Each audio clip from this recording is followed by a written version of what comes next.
Et c'est l'heure de la revue de presse française avec vous, Hélène. Bonjour. Bonjour, Elisabeth. On va commencer tout de suite avec ce sondage à lire dans le journal La Croix ce matin, le quotidien qui s'intéresse aux préoccupations des Français.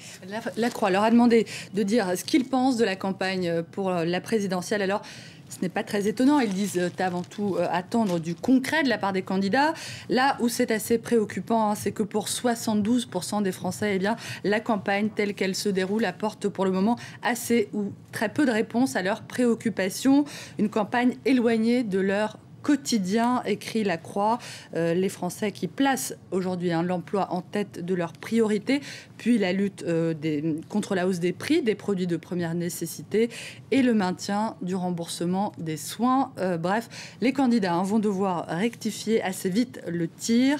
La Croix qui nous apprend également, Elisabeth, que pour le moment, François Hollande reste en tête, mais que l'écart avec Nicolas Sarkozy est en train de se resserrer. Le PS et l'UMP qui sont de plus en plus talonnés par le Front National de Marine Le Pen et par le centriste François Bayrou. Les candidats qui vont donc avoir du pain sur la planche dans les mois qui viennent, alors du coup, ils reprennent quelques forces. Une courte pause avant de repartir et c'est Elisabeth Le Parisien qui nous donne de leurs nouvelles. Alors cette année, presque tout le monde est resté en France, c'est sans doute plus prudent. Nicolas Sarkozy est resté à Paris pour pouponner, lire, regarder des DVD et préparer ses vœux de fin d'année. François Hollande, lui, a passé quelques jours à Angers avant d'aller faire un petit tour en Espagne. Marine Le Pen, elle, est allée se reposer dans les Pyrénées-Orientales, tandis que François Bayrou, eh bien, lui, a opté pour les Pyrénées-Atlantiques. Eva Joly est en Bretagne. Quant aux autres, eh bien, ça, Le Parisien ne nous le dit pas, sans doute parti à la chasse aux signatures. Oui, c'est probable, effectivement. Libération a choisi ce matin de consacrer sa une à toute autre chose, le débat en France sur la pénalisation des clients de la prostitution. Et c'est un débat que Libé juge hypocrite. Libé qui raconte que cette pénalisation éventuelle, qui aide à la fois les policiers et les magistrats, qui la juge inefficace. Les deux députés UMP qui ont déposé cette proposition de loi expliquent de leur côté que ce qu'ils veulent, c'est rappeler que la non-marchandisation du corps est un principe non négociable, que la quasi-totalité des clients sont des hommes et que la majorité des prostituées sont des femmes. Bref, qu'il en va donc de l'égalité homme-femme. Enfin, que l'écrasante majorité, je cite, de la prostitution est aux mains de réseaux. Des arguments qui ne convainquent pas Libé, qui parle ce matin d'une proposition cache-sexe, je cite, qui ne supprimera pas la prostitution, mais la rendra encore plus invisible. Ailleurs en Europe, il faut savoir que l'interdiction d'acheter des services sexuels est déjà entrée en vigueur. C'est le cas même depuis 1999 en Suède.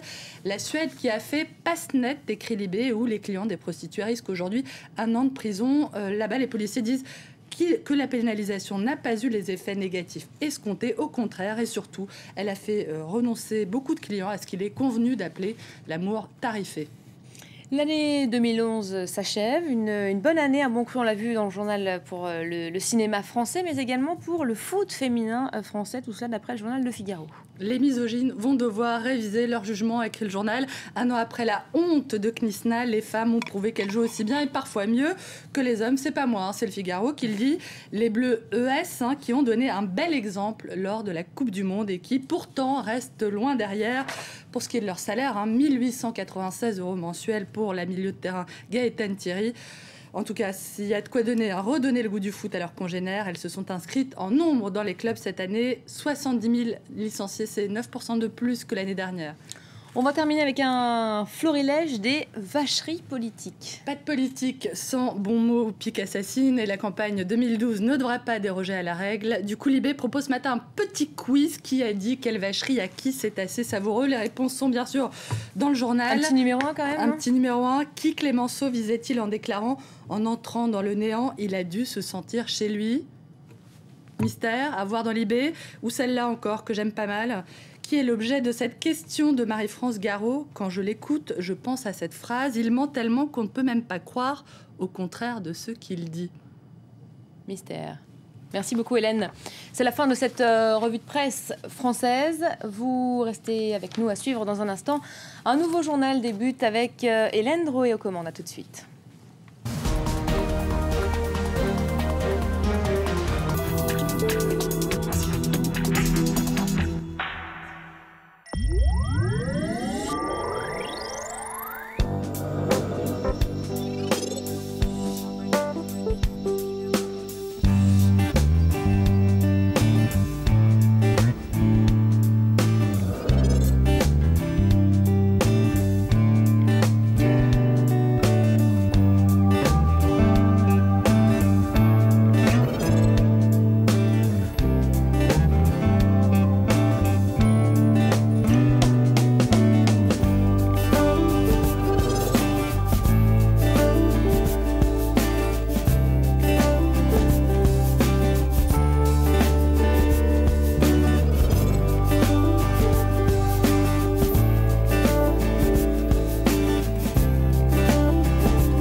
France 24, le monde en direct.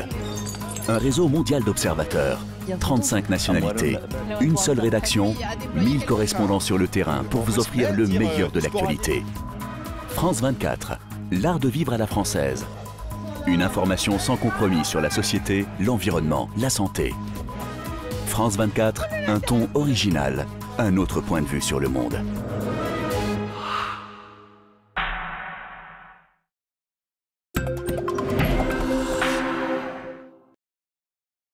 Depuis le 1er octobre 2011, la loi impose de payer cash toute prime d'assurance sous peine de non-garantie. Mais si vous rencontrez quelques difficultés pour vous assurer dans ce contexte, la BIAO, filiale du groupe NSIA, toujours proche de vous, se propose de vous aider. Contactez donc votre agence BIAO la plus proche. NSIA, le vrai visage de l'assurance et de la banque.